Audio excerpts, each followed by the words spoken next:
안녕하십니까. 인생 후반전 연극을 합시다. 오늘 그 10번째 시간이네요.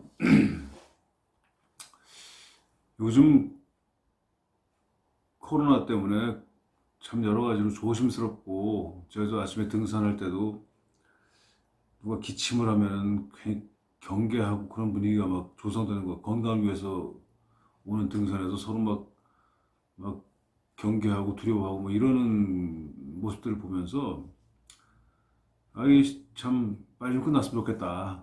이건 뭐 몸도 몸이지만 사람의 정신 상태가 너무 황폐해지지 않는가 뭐 이런 생각을 좀 해봅니다. 아무리 전염병이 돌고 있더라도 저도 인간에 대한 예의만큼은 잃지 말자라고 생각하면서 살아가겠습니다. 저부터. 지난 시간에는 우리가 올랭피아라는 어떤 그 시대에 프랑스의 그 파리의 어떤 천 1800년대나 1700년대 되겠죠. 그때 어떤 그 상류층 지식인 사회의 그 창녀였던 여자를 그림으로 만화의 그림 속에 나온 그 올랭피아 얘기를 했습니다. 올랭피아가 이렇게 누워서 이제 앞을 바라보는 그 시선이 매우 도발적이고 또는 비웃음이 섞여 있고 조롱하고 냉소적인 어떤 그런 그 눈빛이었고 시선이었죠. 시선이라고 말씀드렸죠. 그 그림 하나로 그 시절의 어떤 위선과 그 시절 어떤 그저 격식, 어울리지 않는 어떤 그 거드름, 뭐 이런 모든 것에 대한 그 까발림, 너희들이 뭐냐, 너희들이 뭔데, 뭐 이런 식의 어떤 까발림이 아주 통렬하게 드러났던 그 그림입니다. 근데 이제 우리가 그렇다면 그 올랭피아의 어떤 그게 되게 연극적인 거예요. 그러니까 올랭피아라는 어떤 그 그림을 보려고 모인 사람들과의 올랭피아라는 그림 속에서의 올랭피아와의 관계, 그게 연극적인 건데, 그럼 그 올랭피아라는 그 창녀의 역할을 한번 해본다면 어떻게 될 것인가 라고 얘기를 했던 것 같습니다. 지난 시간에. 그러면서 제가 말씀드렸던 게 중학교 때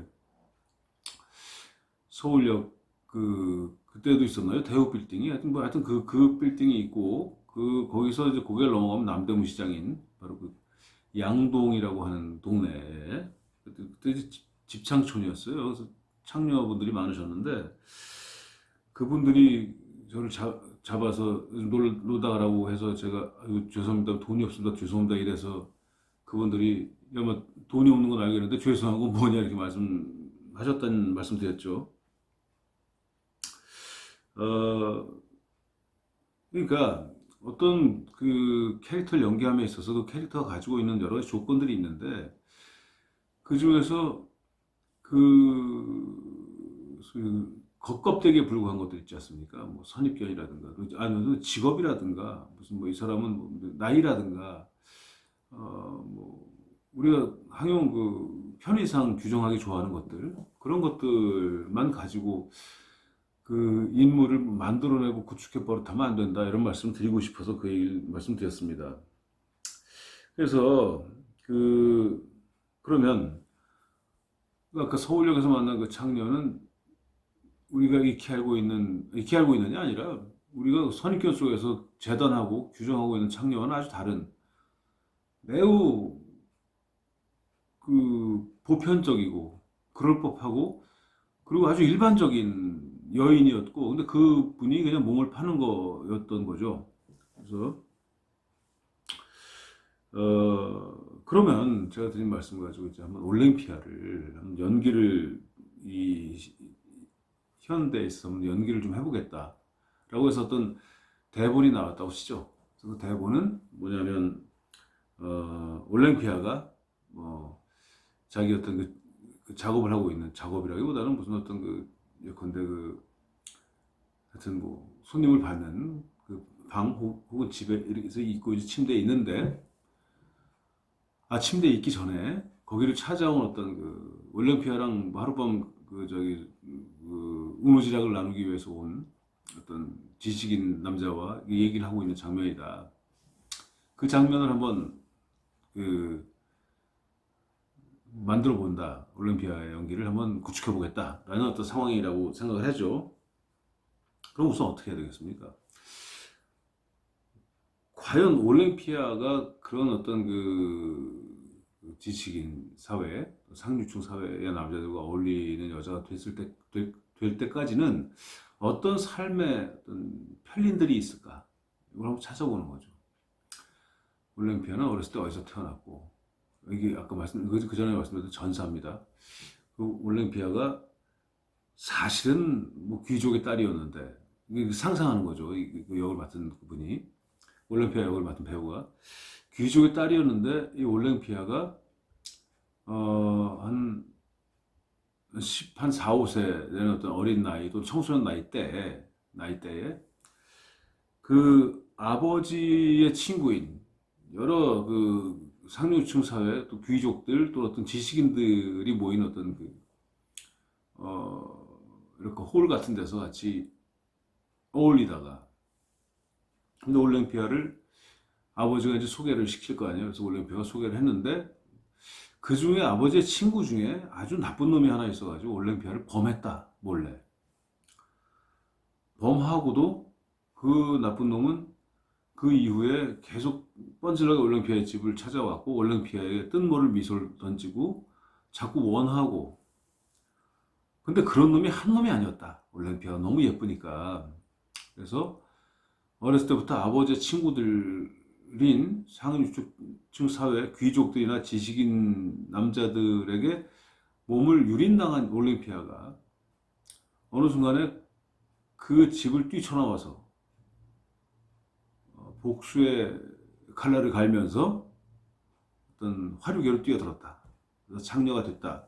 이렇게 만약에 설정을 하면요, 얘가 좀 들어맞지 않습니까?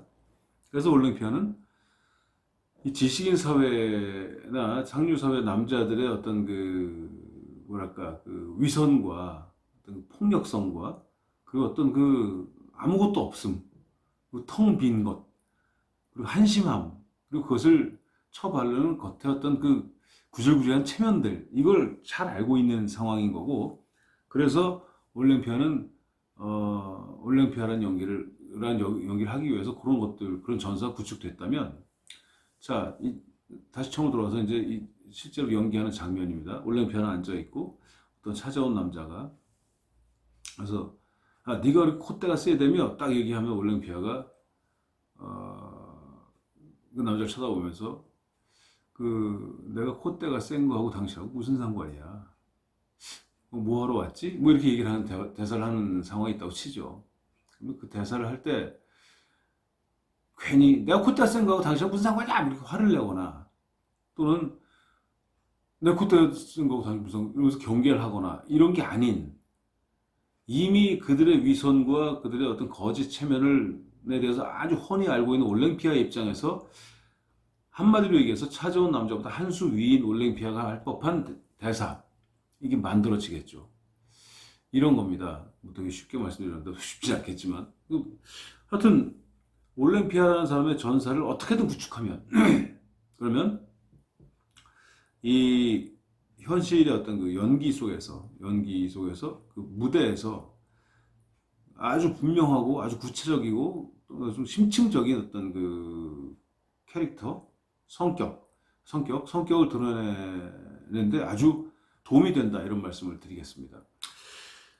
그 전사, 올랭피아의 아버지로부터 유린당한 올랭피아 정도로 뭐 간소하게 전사를 만드는 건 좋지만 그 전사 하나하나를 그 전사를 좀 더 구체적이고 좀 풍부하게 계속 더 많이 상상해내면 더 많이 연기하는 데 도움이 됩니다. 어떤 분은 뭘 그렇게까지 해서 연기를 하느냐라고 말씀을 하시는 분들도 계시는데, 그렇게까지 해서 연기를 하자는 말씀을 드리는 이유는 뭐냐면, 연극의 재미가 몇 가지 있는데 그렇게까지 하는 것이 연극의 재미 중에 하나입니다. 그러니까 아주 치열하게 어떤 극중 인물의 성격을 만들어내는 것. 그러니까 배우가 예술가인 거죠. 어떤 성격을 만들어내는 겁니다. 없던 거를. 전사를 뭐 상상하거나 또는 뭘 어떻게 해서라도 이 올랭피아라는 연출은 그렇게 얘기할 거 아니에요. 연출은 야, 좀 도도하게, 자기 마음에 안 들어. 아주 좀 더 도도하고 뭐 좀 그 풍부하게 좀 연기할 수 없나요? 뭐 이렇게 얘기하겠죠. 근데 이제 배우가 연출이 요구하는 것 이상으로도 풍부한 전사, 풍부한 어떤 그 성격, 그 극중 인물의 성격에 대한 풍부한 어떤 그 준비, 풍부한 고찰들을 해왔다면 연출이 두말할 것도 없이 좀, 좋아요라고 얘기하거나 혹은 대단하다고 얘기를 할 수밖에 없게 되겠죠. 연출 마음에 들자고 하는 얘기가 아니고 그렇게 해서 기본적으로 연극이 속에서 연기가 잘 물어놓고 잘 만들어지면 그때 느끼는 희열이 그 연기를 하면서 느끼는 희열 중에 가장 큰 희열입니다. 그러니까 뭐 그때는 관객이 한 명이 앉아있든 만 명이 앉아있든 전혀 상관없이 내가 나 스스로 너무너무 행복해지는 거죠. 그게 연극의 제일 큰 그 재미고 또 일종의 목표이기도 하겠죠. 그래서 그런 말씀 드립니다. 올림피아를 연기할 때 올림피아의 도도함, 올림피아의 어떤 뭐랄까요, 도도함 또는 어떤 그 강함 이런 것들을 연기하기 위한 전사가 이렇게 구축되면 그 연기할 때 어떤 요즘 워딩이란 말을 자주 하는데 무슨 말을 할 때 충분히 풍부한 말을 풍부하게 말을 아주 심도 있고 아주 적절하게 어떤 톤과 어떤 내용과 무슨 어떤 표정 이런 것들이 나올 수 있으며 그런 것들을 보는 관객들은 매우 만족스럽고 행복해 할 것이다 이런 말씀을 드리겠습니다. 근데 그 대충 연기하면 되지 뭘 그러는 분들도 꽤 있었어요. 사실 그 제가 좀 누나들하고 연극할 수업을 할 때 좀 그 누님들 생각에는 제가 좀 많은 걸 요구한다고 생각을 하셨던 누님들이 많아요. 다들 그냥 아이고 이제 대충 뭐 하면 되지 뭘 그 재밌게 즐기면 되지 뭘 이러고 저러고 뭐 이제 하냐고 이렇게 하시는 분들 많았고 근데 결국은 다 이해를 해주셨죠. 해주셨고 아니, 근본적으로 저를 귀여워해 주셨기 때문에 잘 됐는데 근데 그 질문은 참 의미가 있습니다. 뭐 하자고 그렇게 열심히 뭘 전사는 뭐 뭘 깊이 파고 말이지 그 왜 그러냐 근데 이런 말씀드릴게요. 그래서 그 여로라는 드라마 있었습니다. 여로 여러분 아시는 분들은 저보다 윗분들인데 저보다 요새 어리신 분들도 아셔야 돼요. 거기에도 장욱재 씨 나오고 태연실 씨 나오고 그리고 거기에 누구 나오냐면 그 저기 박주아 선생님 나오세요. 돌아가신 분들인데 그 이런 거죠. 거기서 그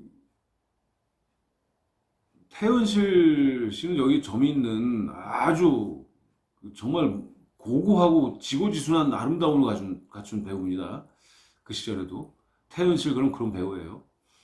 근데 그 배우가 맡은 배역이 뭐냐면 장욱재의 부인이 되는 거예요. 그 과정은 기억이 안 나는데 장욱재의 부인이 되는 건 뭐냐면 장욱재는 어떤 사람이냐면 이게 좀 그 장애를 가지신 분이에요. 장애.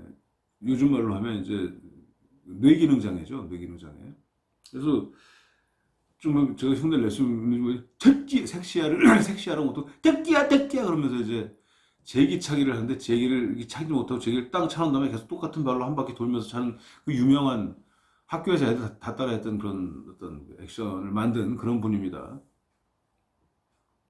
뭐 태연실 씨는 그렇고 박주아 씨는 뭐냐면 그야말로 돌아가실 때까지 아마 제가 처녀로 알고 있는데 그 어떤 얼굴 생기신 것 때문에 항상 할머니, 시어머니 역할만 하신 분이에요. 아주 유명합니다. 그 박주아 선생님은. 아주 이유 없이 표독스러운 시어머니예요. 근데 이제 이유 없는 건 아니죠. 아들이 장애를 가지고 있으니까 뭐 돈으로 사왔든 어떻게든 태연 씨라는 예쁜 그 며느리를 데리고 왔는데 얘가 자기 아들을 우습게 보면 안 되니까 그냥 마구 거의 뭐 심하게 그 시어머니 역할을 했었습니다. 전 근데 그 여로란 드라마가 시청률이 몇 프로가 나왔는지 대단했고 그런 얘기 했습니다. 시외버스 타고 가다가 여로 할 시간이에요. 그럼 서서 그 민가에 내려가서 봤다는 그때 텔레비가 많지 않았으니까 그런 얘기도 있었습니다. 뭐 여로 할 시간이야. 그럼 전부 다 승객들이 그거 봐야지. 그러고선 그 옆에 있는 민가에나 아니면 뭐 가게집에 가서 텔레비를 켜놓고 같이 봤다는 얘기가 있어요.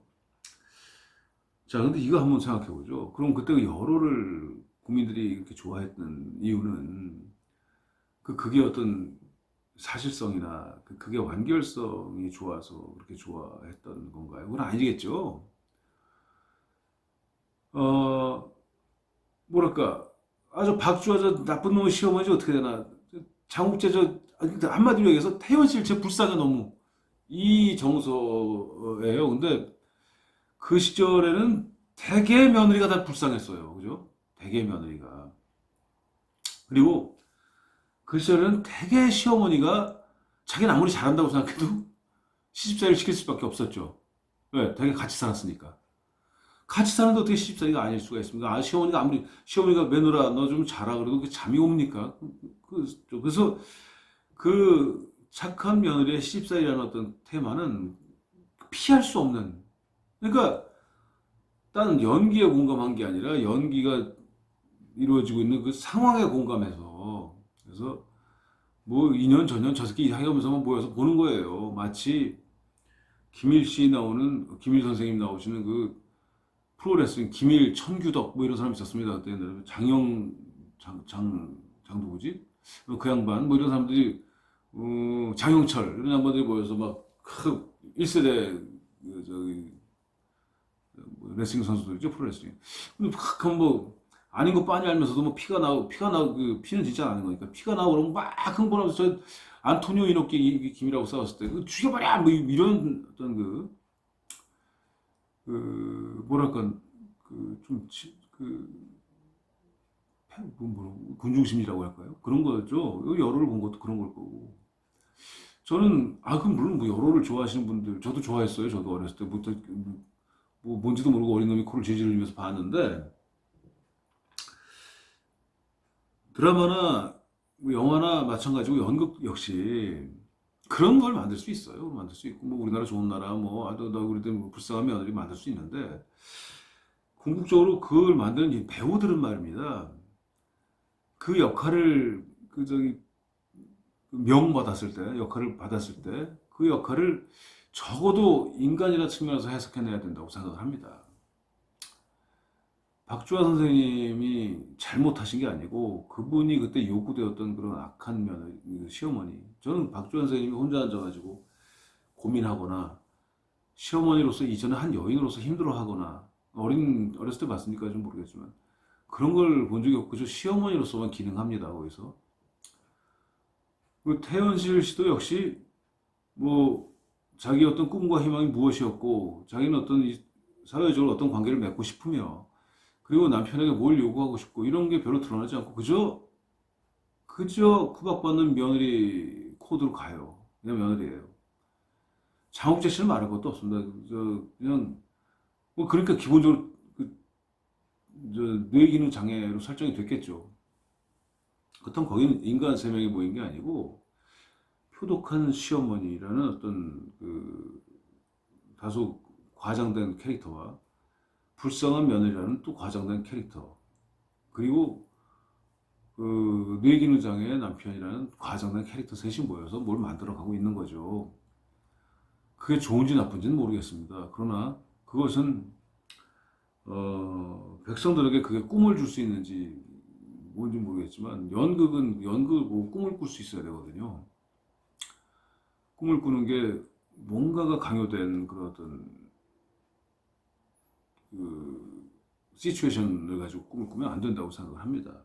저도 여로 좋아합니다. 되게 열심히 잘 봤고 뭐 지금도 여전히 장우천 선생님 돌아가셨고 뭐 하시는지 몰랐는데 갑자기 돌아가셨다는 기사만 봤고 박주화 선생님도 역시 뭐 불교의 귀의하네 어쩌네 그런 얘기를 들었었는데 뭐 돌아가신 것 같고 뭐 태연 씨 선생님 잘 모르겠어요. 돌아가셨나? 좀 모르겠는데 너무너무 좋아하는 배우였어요. 그 이후에도 계속 많은 드라마에 나오시고 뭐 그러셨거든요. 근데 이제 여로라는 너무나 성공한 드라마에 대한 제 단상이 그렇다는 말씀입니다. 예를 들어서 아줌마는 수다스러운가요? 아줌마가 수다스럽다면 남자들은 더 수다스럽죠. 저는 지금 코로나니까 이제 안 그렇지만 자주 술집을 가서 술을 마시는데 우리 동네에 아주 유명한 홍어 삼합집이 있어요. 홍어 삼합 좀 비싼데 그건 제가 돈이 없으니까 제가 못 사고 늘 누가 돈 좀 있는 후배들이 오면 거기서 나오고 사라고 이제 해서 얻어먹는 데인데 아주 맛있게 홍어 삼합을 해요. 그분이 이제 목포 분이신데 진짜 기가 막히 아야 목포 아니라 신안 앞바다 분이라고 그랬거든. 진짜 홍어를 잘 아셔서 홍어 삼합을 잘 하시는데 저 되게 좋아하고 거길 가면요 이 테이블이 큰 것도 아니에요. 앉아서 이렇게 두 명, 세 명 앉아서 서로 소리가 안 들려요. 하도 떠들어서. 뭐 좀 쉬었다 떠들면 좀 얘기 좀 할 텐데 계속 떠들어서 다 남자들이거든요. 침을 튀기면서 막 떠들어서. 저는 남자가 더 수다스럽다고 생각합니다. 근데 왜 여자가 더 수다스럽고 여자 아줌마 역할 맡은 사람은 수다를 떨어야 되고 그건 아니잖아요. 그리고 시어머니는 표독하다? 저는 우리 엄마 둘을 우리 마누라 죄송합니다. 우리 색시가 얘기할 때 우리 엄마 둘을 우리 엄마 두 분인데 돌아가셨을 때 두 분 다 우리 색시는 슬피 울었어요. 물론 친정어머니가 잘해주셨지만 그 이상으로 정말 우리 색시한테 잘해줬거든요. 우리 저 엄마들이. 왜냐하면 나랑 살아주고 있으니까. 그런 겁니다. 세상에는. 근데 그런 게 그렇게 잘해주는 시어머니가 예외가 아니고 무슨 이상한 게 아니잖아요. 오히려 요즘 같은 경우는 잘해주는 시어머니가 더 많잖아요. 그래서 시어머니네 무슨 뭐 아줌마네 또 며느리네 이런 어떤 또는 어떤 뭐그 직업으로 해서 창녀네 또 선생은 어떠네 뭐 공무원은 어떠네 그 요즘에 특히 뭐 삼성맨은 어떠네 해운대맨은 어떠네 이런 거 진짜 웃기는 얘기예요. 그것을 타파해내고 영국에서는 그런 것들이 받아들여지지 않습니다. 뭐 무대에서 빤히 보이는 어떤 때 1m 앞에서 연기를 하거든요. 소극장에서는 거기서 뭐 그렇게 좀 오버하면은 그 관객들에게 정서적으로 공감이 되나요? 하여튼 그렇다고 말씀드리고 그러면 아까로 돌아가서 올랭피아를 이제 그렇게 과거에 이렇게 내가 올랭피아를 연기하는 분이 과거에 이러고 저러고 해서 이렇게 고생을 했던 이렇게 당했던 올랭피아가 이렇게 했다라고 얘기를 했습니다. 다음 시간에는 말이죠. 사인 코사인 곡선을 한번 그려보려고 해요. 그러니까 올랭피아가 가지고 있는 인생의 곡선. 뭐 아버지 친구들에게 능욕당했던 것부터 시작해서 몇 가지 어떤 그 좋고 나쁜 일들이 내 상상 속, 그 올림피아 역할을 맡은 배우의 상상 속에 그 어떤 굴곡들이 있겠죠. 올림피아 굴곡을 만들었겠죠. 상상 속에서. 그것과 그 올림피아 역을 맡은 배우의 이 곡선, 진짜 삶에서 곡선, 이것이 맞물리는 지점, 그 지점을 몇 개를 찍어가지고 새로운 곡선을 좀 만들어 보는 거예요. 재밌겠지만 좀 어렵겠죠. 근데 이건 금방 안 되고 좀 서서히 한번 만들어 보겠는데 그렇게 하면 내가 올랭피아라는 그 창녀의 역할을 해내는 것이 아니고 사실은 올랭피아화 되는 것이고 올랭피아가 나 자아화 되는 것이겠죠. 그렇게 만드는 것이 사실은 연기의 어떤 뭐 기술적 목적이 되고 목표가 될 수 있겠습니다. 자, 오늘 저 두서없이 뭐 얘기하다 보니까 좀 흥분을 하고 있는데, 제가 한 얘기니까, 그 역시 다 제 어떤 이 유튜브의 내용인 거고, 그래서 말씀드릴 내용을 말씀드렸다고 생각합니다. 자, 다음 시간에 또 뵙겠습니다. 그때는 오늘 말씀드린 거를 또 이제 시작하는 의미에서 몇 가지 또 개념들을 말씀드리고 또 재미있는 얘기로 이어가겠습니다. 그럼 안녕히 계십시오.